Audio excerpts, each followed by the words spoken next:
Olá, está começando o Direito Sem Fronteiras, que lembra hoje o massacre de mais de 800 mil pessoas da etnia Tutsi, em Ruanda.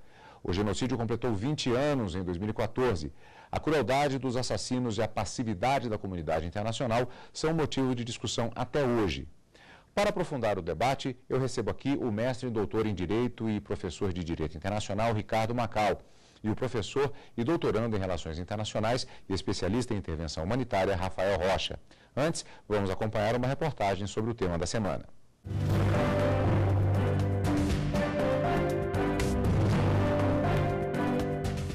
Localizado no centro da África, o país é um dos menores do continente. Ruanda tem pouco mais de 25 mil quilômetros quadrados e faz fronteira com Burundi, República Democrática do Congo, Tanzânia e Uganda. A maioria dos 12 milhões de habitantes é da etnia Hutu, que corresponde a 90% dos ruandeses. Os Tutsis são 9% e os Tivás apenas 1%.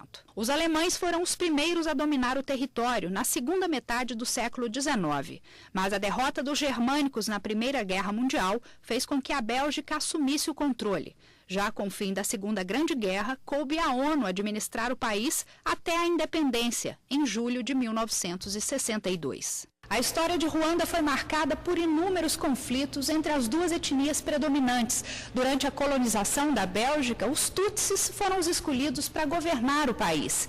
Os Hutus, que eram maioria, viraram o jogo e tomaram o poder em 1961, iniciando assim uma verdadeira perseguição aos Tutsis. A tensão chegou ao ápice em 1994, com o assassinato dos presidentes de Ruanda e de Burundi, e com o genocídio que vitimou mais de 800 mil pessoas. Mas não é só de conflitos étnicos que vive o país. Ruanda sofre com a pobreza, a subnutrição, a alta taxa de mortalidade infantil, o analfabetismo. A economia é pouco desenvolvida e se apoia na agricultura para empregar a maioria da população.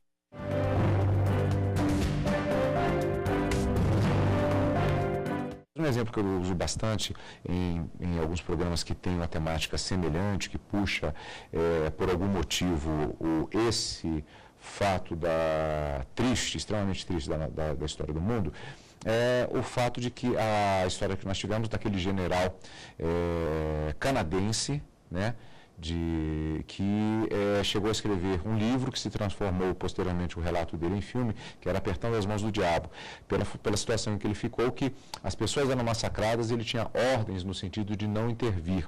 Vem a pergunta por conta destas questões. A comunidade internacional foi omissa? Isso é um fato que ainda divide opiniões. Hoje em dia, 20 anos depois, o que é que se diz a respeito disso? A questão do contexto da década de 90 e o que ocorreu especificamente em Ruanda é uma questão que comporta uma análise jurídica que tem que ser feita à luz de questões econômicas, políticas e de toda a estrutura da ONU. Hoje, a ONU reconhecidamente entende que foi um fiasco a atuação dela na questão de Ruanda.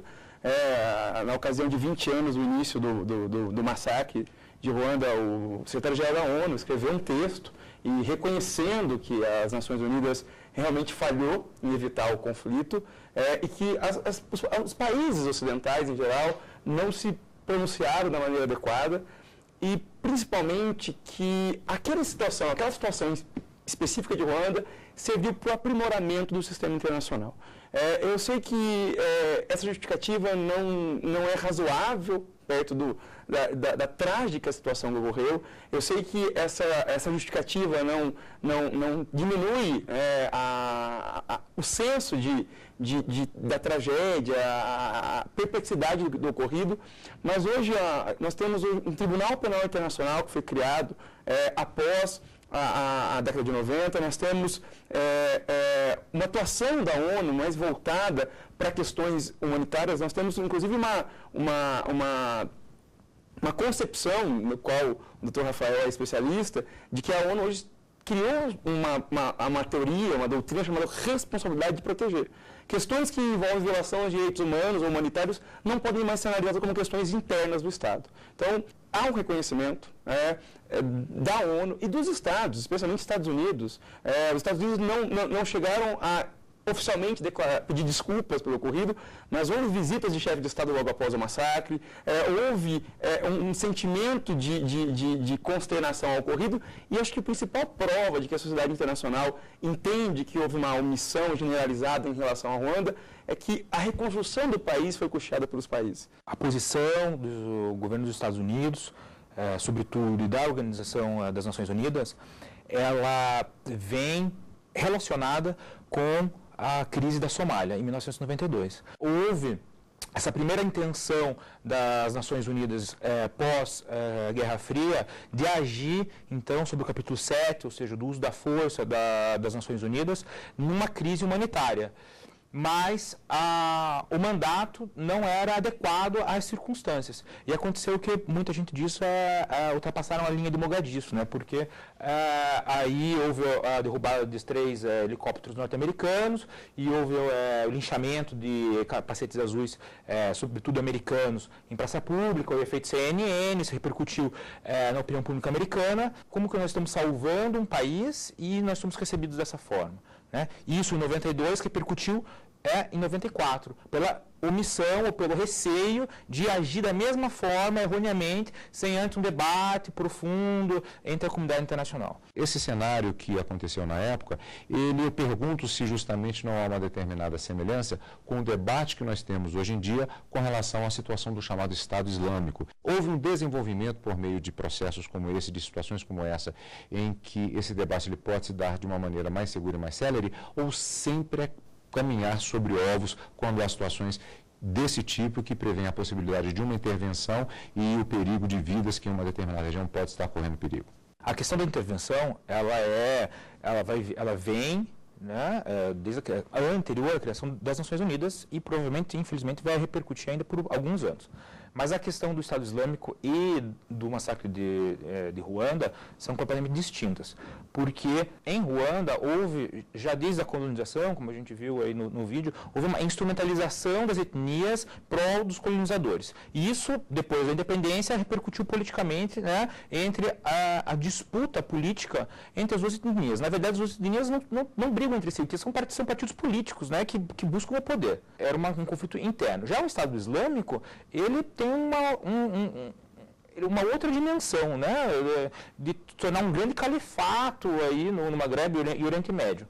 A questão da intervenção, então, a década de 90 e as crises humanitárias da década de 90, Somália, Ruanda, Bósnia e Kosovo, fizeram que as Nações Unidas, né, através do secretário Kofi Annan, elaborasse uma doutrina chamada responsabilidade de proteger. Essa doutrina foi elaborada em 2001, mas foi aprovada na cúpula mundial em 2005, no aniversário de 65 anos das Nações Unidas. Isso foi aprovado por unanimidade, ou seja, naquele momento, todos os estados das Nações Unidas aprovaram que, caso que a comunidade internacional é responsável, o Estado ele é responsável pelos seus cidadãos. Caso o Estado não consiga proteger os seus cidadãos, em algumas circunstâncias excepcionais, a comunidade internacional é responsável a auxiliar ao Estado a proteger. Apesar de ser uma declaração da Assembleia Geral não ter vínculo obrigatório para ser uma declaração, o Conselho de Segurança de 2006 ele recebeu a doutrina da responsabilidade de proteger, o que já entra, segundo alguns analistas jurídicos, como uma força da lei internacional. Agora, nesse sentido, os contextos são realmente diferenciados, mas o que parece repetir um pouco, e talvez seja uma questão mais política, é justamente esse medo que existe agora de, vamos bombardear, mas não vamos colocar forças terrestres, embora que alguns analistas e até alguns chefes de Estado, como foi o caso de Erdogan na Turquia, dizem assim, olha, só com bombardeio não vai dar, vai ter que ter força terrestre também. Esse medo eu lembrei justamente do caso de Mogadiscio, isso virou até filme, isso gera um impacto muito forte nos países que normalmente mandam aqueles soldados. Nesse sentido, isso ainda não continua acontecendo um pouco de uma certa forma, não há uma certa semelhança nesse aspecto específico? Eu acredito que o receio seja diferente, certo? Porque você tem uma fragilidade dos outros estados por perto, você tem um conflito étnico-religioso, político, já há muito tempo, né, dentro do Oriente Médio. Então, o receio é outro. Você tem, por exemplo, como aconteceu no caso da Síria, você tem países que detêm armas químicas. E há receios de que detenham armas muito mais poderosas, né? Então, a comunidade internacional, além de não haver um consenso sobre isso, os detentores do poder de veto do Conselho de Segurança, principalmente a Rússia, ela é contra uma intervenção na região por poder abrir um caminho para intervir em outras regiões próximas de seu interesse direto. Professor Carlos Macau, nesse sentido, há um ponto interessante também, que realmente é um diferencial. Também houve a afirmação, e que ela é recorrente também em algumas situações, exatamente de que haveria um não ligar já pela falta de elementos como esse, em termos de importância econômica, em termos de importância geográfica, e que teria sido um dos elementos também determinantes a uma falta de atuação. Essa perspectiva, ela ainda existe? O grande problema hoje da instrumentalização dos órgãos de controle dos Estados no direito internacional passa por uma discussão inevitável, que é a reformulação das Nações Unidas. O contexto de 2014 é muito diferente de 1945. Nós não temos hoje mais um mundo dividido entre vitoriosos, vencedores, capitalismo e socialismo. O Brasil, inclusive, tem uma política externa bastante clara no sentido de reformulação do Conselho de Segurança, de representatividade de todos os elementos da sociedade internacional hoje, num centro de decisão tão importante como é o Conselho de Segurança. Mas, além dessa questão de reformular os órgãos internacionais, de contextualizá-los ao momento atual, nós não podemos esquecer que a estrutura do Conselho de Segurança é uma estrutura estritamente política. Embora o Conselho de Segurança possa aplicar normas jurídicas, possa criar resoluções que tenham caráter vinculante, as decisões são tomadas na esfera política. Então, separar a política de qualquer evolução do direito internacional mediante resoluções do Conselho de Segurança é impossível. Nós vamos para um rápido intervalo, na sequência já retomamos falando a respeito dos 20 anos do genocídio de Ruanda. Só um instante, nós voltamos já com Direitos Sem Fronteiras. Vem aí o Congresso Mundial de Sociologia do Direito, que vai discutir a sociologia do direito em movimento, perspectivas da América Latina, de 5 a 8 de maio, em Canoas, no Rio Grande do Sul. Informações e inscrições no site www.sociologyoflaw2015.com.br.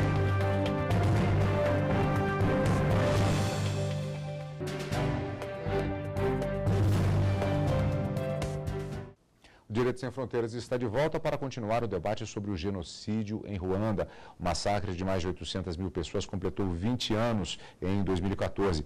E o professor Rafael tinha uma observação a fazer, que eu já vou adiantando um pouco o tópico para pegarmos o gancho em relação ao bloco anterior. Falávamos exatamente a respeito de diferenças que existem em relação a este evento histórico de 20 anos e a situação presente relacionada particularmente ao Oriente Médio. Foram pontuadas diversas semelhanças e o professor fez uma observação no intervalo falando que há uma diferença entre se saber quando fazer e o que fazer exatamente. Então, se em Ruanda não sabia se a comunidade internacional tinha legitimidade ou legalidade para agir, né? Então se poderia agir, era a grande discussão do momento. Hoje, por exemplo, em relação ao Estado Islâmico, é como agir. Todos têm um consenso de agir. Ban Ki-moon, secretário-geral, já fala abertamente que a comunidade internacional precisa agir em consenso contra o Estado Islâmico, que é uma ameaça para o sistema internacional. Então, agora é como agir. Aproveitando a discussão sobre a evolução da atuação direta da ONU em relação a violações sistemáticas dos direitos humanos e humanitários, tem um dado bastante interessante. Em 1994, enquanto havia o genocídio, e que hoje todos consideram genocídio em Ruanda, as Nações Unidas discutiam no Conselho de Segurança se aquela situação configurava ou não genocídio, por uma questão técnica. Se fosse genocídio e não um simples conflito interno, os Estados, não só Ruanda, mas os Estados em geral, estariam violando uma convenção de 48. Então, a discussão toda se pautou em classificar aquela situação de violência sistematizada contra uma minoria específica, em decorrência de um censo feito pela Bélgica em 1933, em Ruanda, em que os nacionais tinham nos seus documentos de identidade a qual segmento social eles estavam vinculados, ou a Tutsi ou ao Tus, se aquilo era ou não genocídio. Hoje nós temos normas internacionais que foram criadas a partir dos episódios terríveis da década de 90, Iugoslávia, Ruanda, Serra Leoa, em que já existe a positivação, ou seja, a definição, a codificação do que seria o crime de genocídio. Lembro que em 45, 46, logo após o fim da Segunda Guerra Mundial, o Tribunal de Nuremberg e o Tribunal de Tóquio condenou indivíduos que violaram as normas de direito humanitário com base no costume internacional. Então, foi criado o Acordo de Londres, especialmente para criar o Tribunal de Nuremberg, e a decisão foi, nós iremos condenar os indivíduos, pela primeira vez na história da humanidade, o direito internacional foi aplicado contra indivíduos que violaram as normas humanitárias com base em normas costumeiras. Na década de 90, em 93 e 94, respectivamente, o Tribunal Penal específico para a Iugoslávia, o Tribunal Penal, depois de 94, para Ruanda, foi baseado em normas criadas por resoluções do Conselho de Segurança. E, em 1998, os Estados, nessa evolução de conscientização das Nações Unidas, se reuniram e criaram o Estatuto de Roma, que passou a vigorar em 2002, criando o Tribunal Penal Internacional, tipificando o crime de genocídio, tipificando o que era crime de guerra, crime contra a humanidade.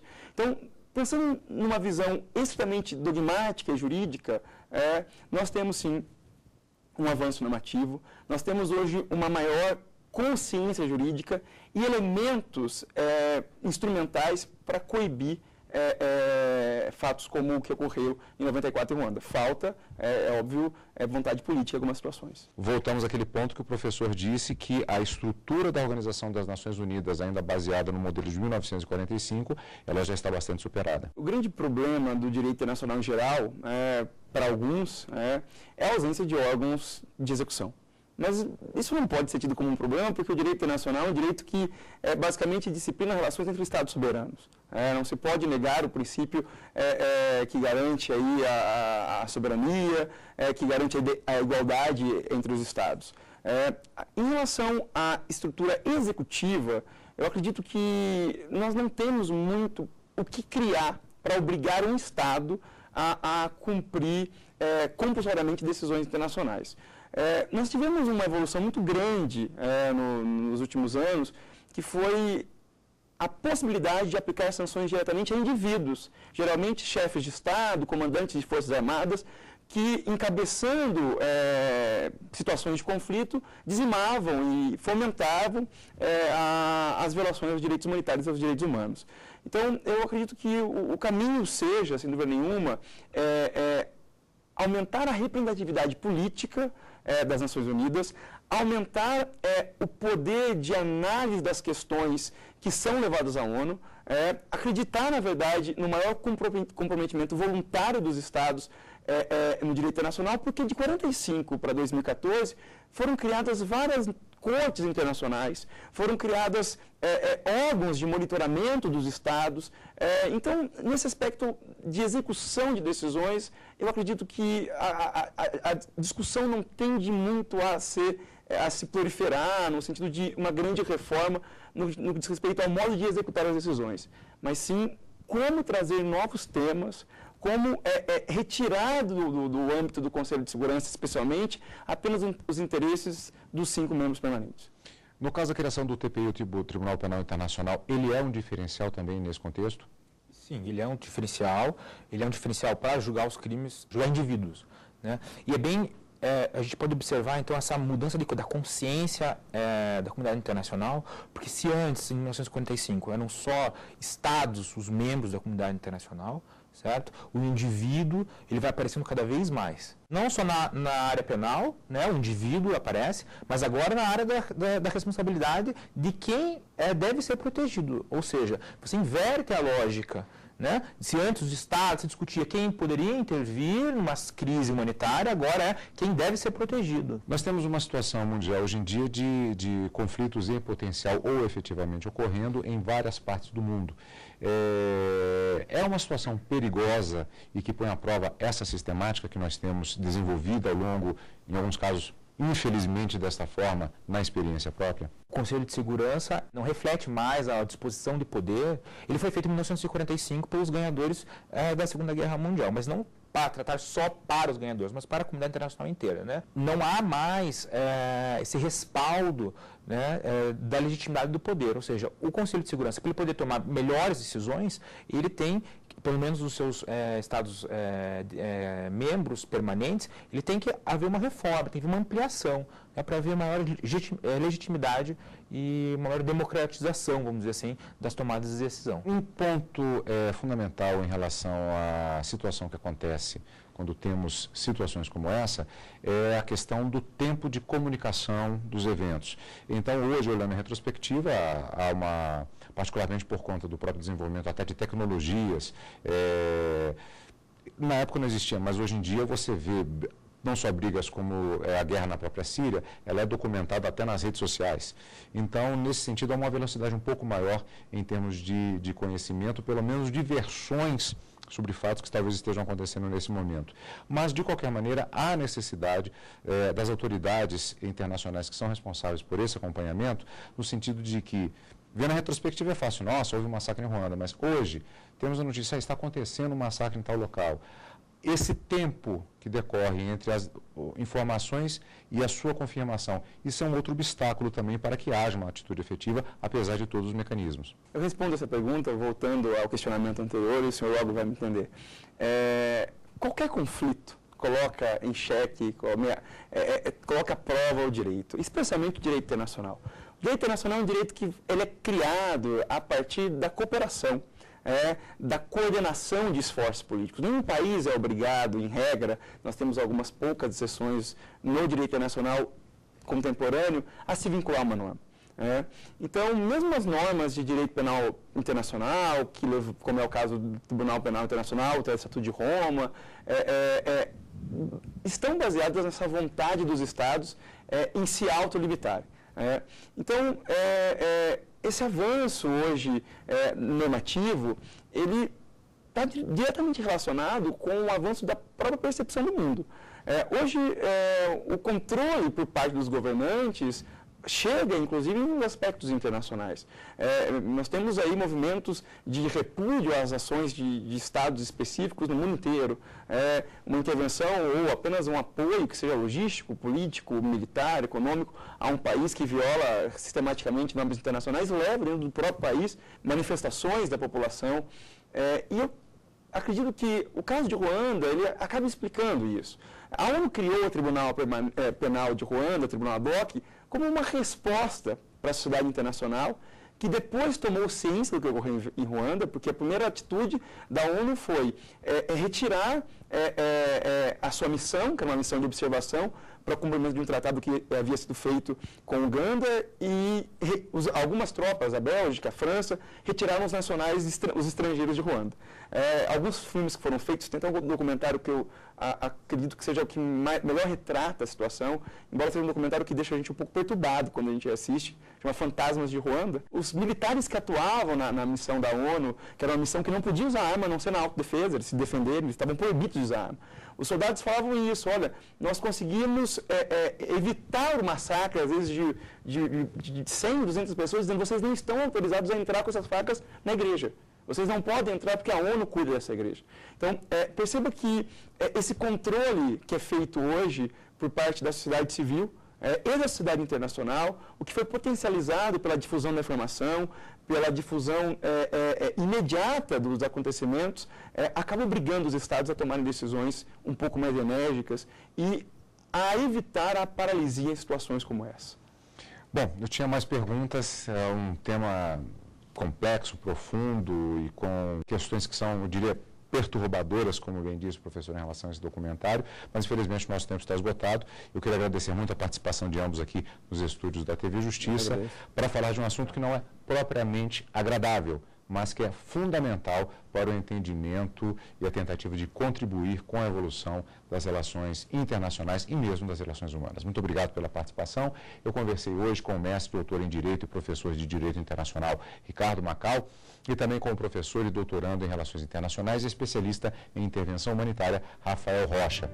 Para participar, envie a sua sugestão para o e-mail direitosemfronteiras@sdf.jus.br.